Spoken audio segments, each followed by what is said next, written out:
The nice folks at Kaiweets sent me not one, but two tools that they wanted me to review some time ago.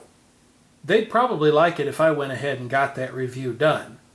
So I guess I better get off my lazy rear end and make that happen. Hello there everyone, and welcome to another UXW Bill product review. As with many of my product reviews in the past, this is a sponsored review. That means that I got the product for free. It also means that in spite of that, I review products only on the condition that I am allowed to be completely honest in my findings. And so I will endeavor, as always, to tell you exactly how things are, whether they are good, bad, or ugly. So if I think there's something about a product that could stand to be improved or doesn't work very well, I will definitely share that with you. The first of these products is probably the simplest. It's the KVBF01 brake fluid tester. Now, if you're not familiar with cars and haven't worked on a lot of cars, you might be wondering, why would I need to test my brake fluid? What would I test about my brake fluid? Well, brake fluid is extremely hygroscopic in nature. That is to say that if it is left open for a period of time, or it is in use for a long period of time, brake fluid will absorb moisture from the atmosphere. That can lessen its effectiveness. It can also cause certain brake parts in your vehicle to become damaged over time. And while automotive manuals and manufacturers have said for a long time that brake fluid should always be stored in a tightly sealed container and only a fresh supply of brake fluid should ever be used if replenishment is required, only relatively recently, has it started to become a thing that brake fluid might actually need a periodic service interval or replacement if it has become contaminated with moisture or anything else. So that's what this particular tool portends to tell us. We'll find out what it does here in just a moment, with the qualification that as I do not have any other tool that can make this sort of an assessment with brake fluid testing, I don't know for sure how accurate it will be. So it'll be kind of a yes-no sort of a test. I certainly have no reason to believe that this particular tool wouldn't do a perfectly decent job of testing and qualifying the amount of moisture in your brake fluid. Comes with a small manual that tells you pretty much everything you need to know about how to operate it. It gives us an overview of what the tool looks like, where the various items on it are, such as the probe, the display, buttons that you can press. It also tells you how to switch between the three different types of brake fluid that this tool can test. You can test .3, .4, or .5. I don't know how many types of brake fluid are out there, if it's anything like, say, automatic transmission fluids or engine oils, that there's this whole plethora of different types out there, and maybe this can only test a limited subset of them. But a lot of vehicles, even today, are still sometimes using .3 brake fluid. So let's go ahead and take this out. Tells us what it is on the side. There's the protective film over the display. I know some of you are really going to get a kick out of seeing me remove that. So there it is, it's gone. There's the power button and the function button, which allows you to choose between the different types of brake fluid that you can test for moisture. And there, of course, are the two probe ends. Here at the other end, we have a pocket clip, so you could carry this around on your shirt pocket if your shirt has such a thing. And then we also have a battery compartment. It takes two AAA batteries, and Kaiweets was kind enough to include them in the box. Got to go ahead and break them out of the plastic. Sometimes this works and sometimes it doesn't.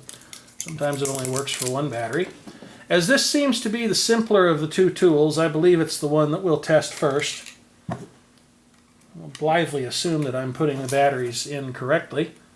I'm not sure. It looks like there's a spring contact at both ends. The manual probably tells you, though.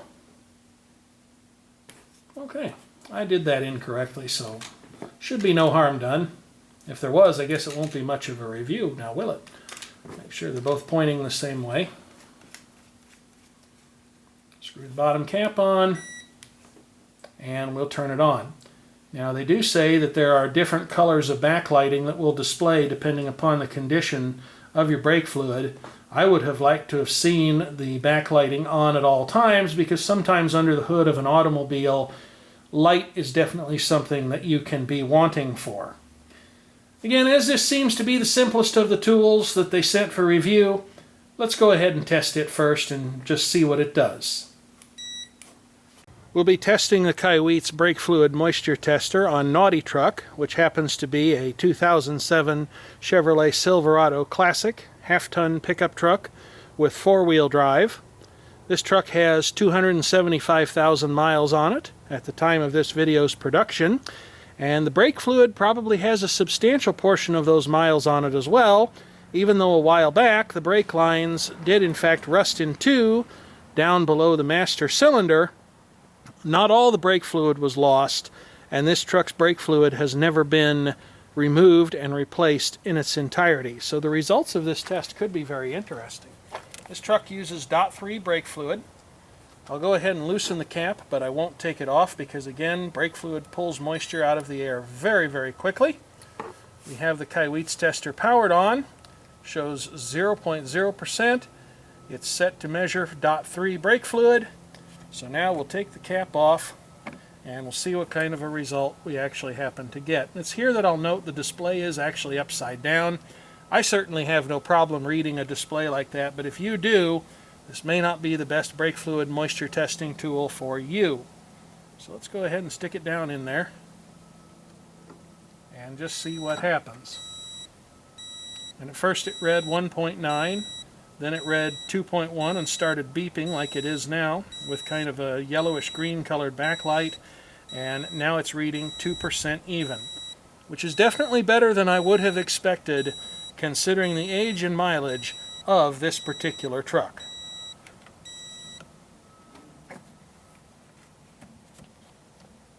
So that's the KVBF01 brake fluid tester, which I should probably go ahead and clean up as per the instructions. I don't know if you should actually go ahead and use some kind of a mild solvent on that, such as rubbing alcohol or a degreaser of some kind, but you might want to. I certainly don't think that it could hurt anything. Now let's go ahead and take a look at the second tool that Kaiweets sent me for review. This is a Borescope. If you're unfamiliar with that term, a Borescope is a type of camera that allows you to look in very tight spaces. You might remember some years ago I made what I thought was an absolutely hilarious video featuring a Borescope from Harbor Freight Tools that served me very well until unfortunately it met its demise in a flood. Before I get to that though, one other thing just occurred to me. Again, I would like to note that I really don't have any way of comprehensively assessing this tool other than to say it displays numbers and they seem plausible. So consider that review accordingly. Now let's go ahead and pop open the case on the Borescope. I will tell you right now, if Borescopes come in a fun size, this is definitely it. This is the KBA01 model. Comes with a comprehensive instruction manual with a picture of the product there on the front. You can see that the camera head at the end is designed to curve. I'll show you that more in a moment. It can turn is probably a better way to put that. This comes with a USB cable for charging. We have a USB-A connector at one end and a USB-C connector at the other. It's nice to see that instead of something like a pesky micro USB connection. You also get a small collection of accessories in the form of clip-on lenses and a small hook. You can use these to look at things through a mirror. You can also use this to hook onto cables and whatnot in a wall. However, their gripping power is certainly limited, and you should be careful if you do that because you could end up losing these in the wall. So take that under consideration. And then, of course, we have the Borescope itself. The camera head on this thing and the hand grip are absolutely huge. Like I said, this thing is the fun size of Borescopes, if such a thing actually happens to exist. With the Kaiweets inspection camera, you get 1.5 meters, or just a shade over 3 feet, worth of cable that's attached to the camera. The camera, of course, is permanently affixed to the handle and viewer, so you can't easily extend it later on. I'm sure some of you, again, are wishing I would go ahead and take this off of here. Protective film on the display, so if I can actually get it to come off, we'll do that. Oh yeah. I probably shouldn't do that. There's probably a not insignificant constituency of people on YouTube that are weird about taking the protective film off of displays, and I've probably just excited all of them to a very great degree. So let's go ahead and take a look at some of the controls here on the camera. This screen does not tilt back and forth. I wish that it did. I feel like that would have been a good addition to this tool and would have only improved its utility, but it's not the end of the world, because as you're hand holding it, you can certainly do that yourself. There's a couple of different buttons here on the front. We'll hit some of the highlights. There's an adjustable backlight. These up and down arrows allow you to navigate the configuration menu. There's also an OK button here in the middle to choose various options. There's a settings button, and of course there is also a power button. So we'll go ahead and turn this on right now. It introduces itself as the Kaiweets Borescope, tells us that there's no camera for just a moment, and now we're actually looking at whatever the camera happens to be looking at, which is a rather shaky C90 cassette tape of the Laser brand. And if we wanted to, we could go ahead and take a picture of that just by pressing this camera button. It makes a very, very cheesy motorized shutter and film advance sound, and then presumably it records a picture. We will find out later. Now the next control in line is this wheel right in the middle, and this actually controls the articulation of the camera head. I should probably go ahead and put it in frame here so you can actually see what it does. I wouldn't look at that too long. That's probably how camera equipment gets broken right there. Well folks, I guess that's the entirety of the video review, because I can tell you that this little adjustment wheel that controls the camera's articulation, that's just going to keep me busy all day. Okay, no, I'm kidding, of course. Let's go ahead and take a look at some of the features within the menu. We'll bring up the settings right here. This allows you to choose the video resolution, which is a claimed 1920 by 1080. I don't know if that's really true, but I'm willing to believe that it is. You can also control the still image quality. These are the options that you get to pick from. And then we can also choose whether or not audio is captured when you go to record a video. You can change the language. I would only recommend doing that if you're feeling adventurous, or if you actually happen to be fluent in a language besides the factory default of English. You can also choose whether or not a date tag is displayed, and finally you can set the clock. This clock, of course, is about an hour off right now because I actually received this product prior to the DST setback that we observe here in the central time zone of the United States. So we'll just go ahead and correct that while we're at it. There are also settings within the menu for governing an automatic power off. You can adjust the screen brightness, which, given that this seems to be overloading the camera right now, we might actually want to turn that down a little bit. Tells us how much memory is available. You can also format the memory card, perform a factory reset, and you can also view the current version of the operating software on this camera. I do not know, but I will post in the video description if Kaiweets actually has any updated software for this available, if it's possible to update the software, and finally, if they actually have any updated software on their website. And then finally, the menu wraps around to the beginning. So now that we've looked at the menu and explored some of the options, this option lets you play back previously stored images, such as the cassette tape. It also allows you to toggle between the still picture mode that we just used, as well as the movie making mode.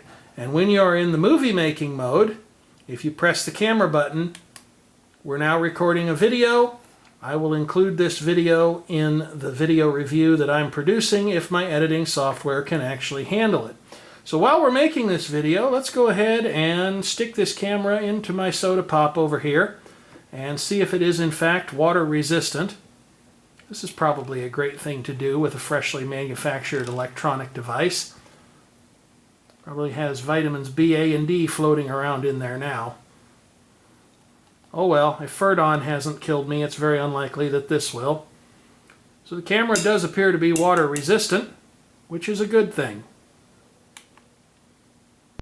We're now recording a video. I will include this video in the video review that I'm producing if my editing software can actually handle it. So while we're making this video, let's go ahead and stick this camera into my soda pop over here and see if it is in fact water resistant. This is probably a great thing to do with a freshly manufactured electronic device. Probably has vitamins B, A, and D floating around in there now. Oh well, if Ferdon hasn't killed me, it's very unlikely that this will. So the camera does appear to be water resistant, which is a good thing.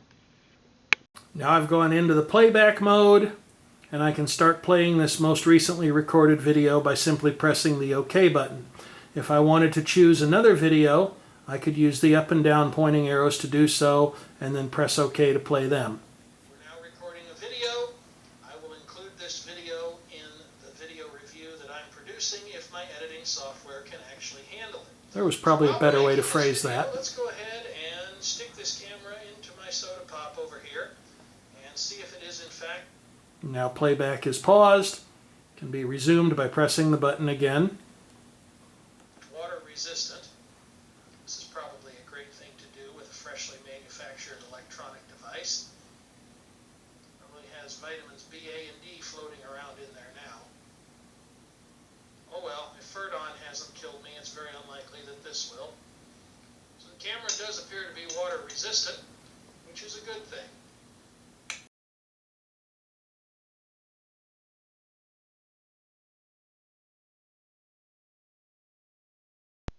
One very common use for a borescope is that of inspecting the internals of some type of machine or another without actually having to take it apart.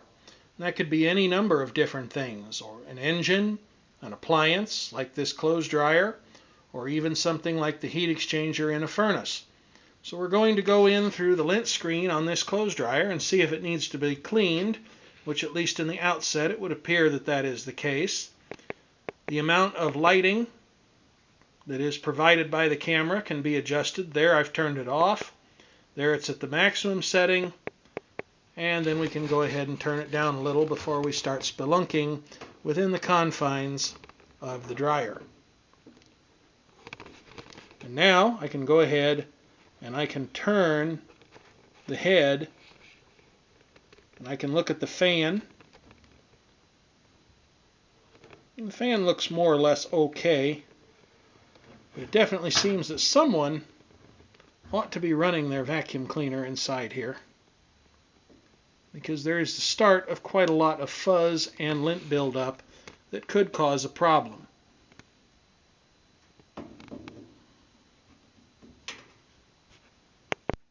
After removing the tow grill from this refrigerator, we can then use the Kaiweets Borescope to inspect the condenser coil and see if it needs to be cleaned. It doesn't look too bad.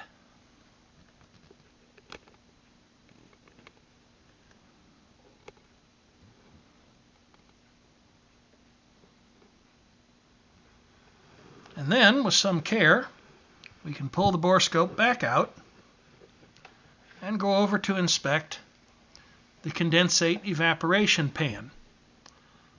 From the top of the video, you can probably see there's a white nozzle or spout there. That's actually where the condensate water drains from the evaporator coil during the defrosting cycle. And if we move a little bit further back, you may just be able to see the condenser fan motor, or at least the multicolored wiring harness going to it. You can see a refrigerant line and the bottom of the compressor motor. You can also see the motor starting hardware that's mounted to the side of the compressor. This drain pan is a little scummy, but not too bad. Certainly far from the worst that I have ever seen. In case you're wondering how removal of the water from this pan happens to work, well, the natural course of unassisted evaporation would eventually result in the water disappearing from this area underneath the refrigerator. It's actually assisted by the slightly warm airflow from the fan that pulls air over the condenser coils and then pushes it out over this pan to help drive the water away. Now that we've discussed that, we can use some of the functions of the Borescope, and I don't know if these will be captured in video, but I guess we'll get to find out, to further explore things under here. There is a digital zoom function. That's a 2x digital zoom right there. That's a 3x digital zoom, 4x digital zoom, and then we go back to the 1x digital zoom. You can also flip the image over, which may be convenient if the camera has gotten turned around. And then, of course, we can turn that off. And now that I've demonstrated those features, I'll go ahead and stop recording. This really isn't any kind of a substitute for an actual camcorder or cellular phone with decent quality video recording capability. But then again, it isn't meant to be. So let's go ahead and take a look down this tractor's exhaust stack and just see what we might be able to see. You can definitely see the holes that make up the inside of the muffler as I move the camera head around with that little thumb wheel control.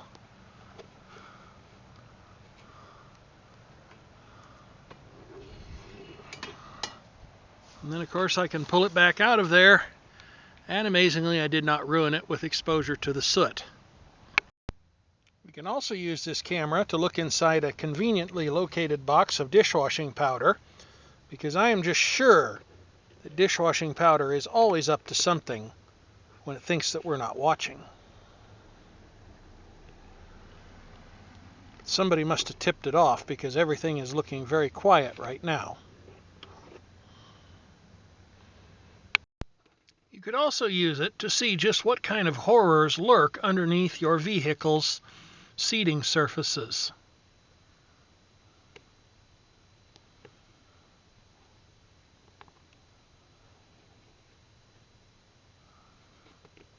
Gee, I think I should probably have vacuumed this before I made this part of the video.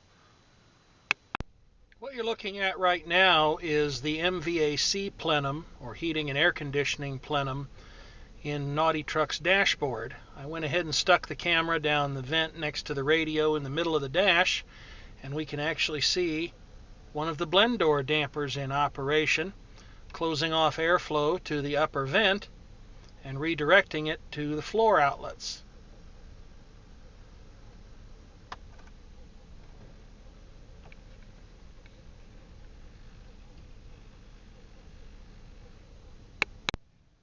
And this is another view of a different damper taken from elsewhere in the system.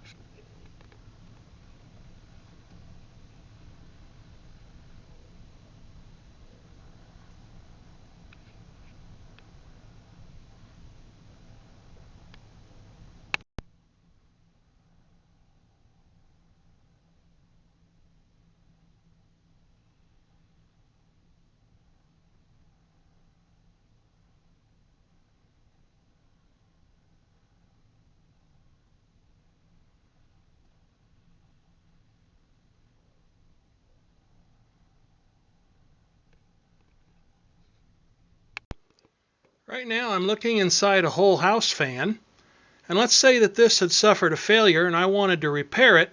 Maybe the capacitor went bad. Well, if I had to get up in there and take that apart, it wouldn't be any fun.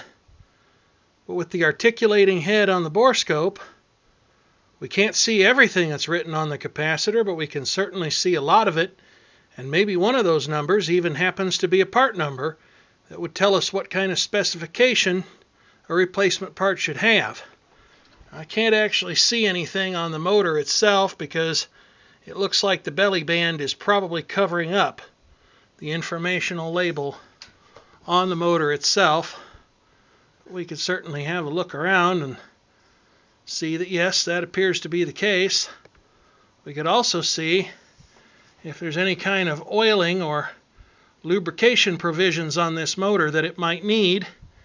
And if we were to pair this up with something like a zoom spout oiler, we might be able to do the whole shebang without having to take the fan apart or try to get up in the attic, which for someone my size would almost certainly not be a fun thing to do. But it actually looks like this motor might well be intended or considered to be a permanently lubricated type. So now that I've given you a pretty thorough demonstration of both of these products, it's time to go ahead and close up this particular product review video. I'll start with the brake fluid testing pen. I'd really like to have something to compare this against before I gave you any kind of firm statement on what I think about it or if I'd recommend it. But it does appear to work, it seems reasonably well made, and if you are in the market for a brake fluid moisture testing pen, this product might just be the one that you're looking for. So do check it out if that happens to interest you. As far as the Borescope itself goes, I really like it. That articulating camera head in particular is just incredibly handy. How well that feature will hold up over time, I really don't know. After much use and exploration into all sorts of random objects, maybe it would start to break down a little bit. I don't know. I did notice that there was some fraying starting to take place around this cloth material that covers up the articulating joint. As far as reliability goes, I've been messing around with this thing the whole afternoon. It's only demonstrated one quirk so far that I can't explain. When I was trying to change back into the live video mode by pressing the M button over here on the left-hand side of the control panel, it refused to exit the picture preview mode. I don't know why.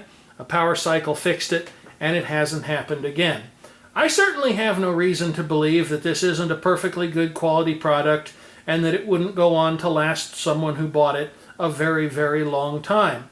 After all, my experience with prior Kaiweets products, that being their KBA01 thermal imager, has been very, very good. I certainly hope that you found this product review helpful, and if you have a constructive comment or a question that you'd like to ask, please feel free to leave it below. Thank you again for watching.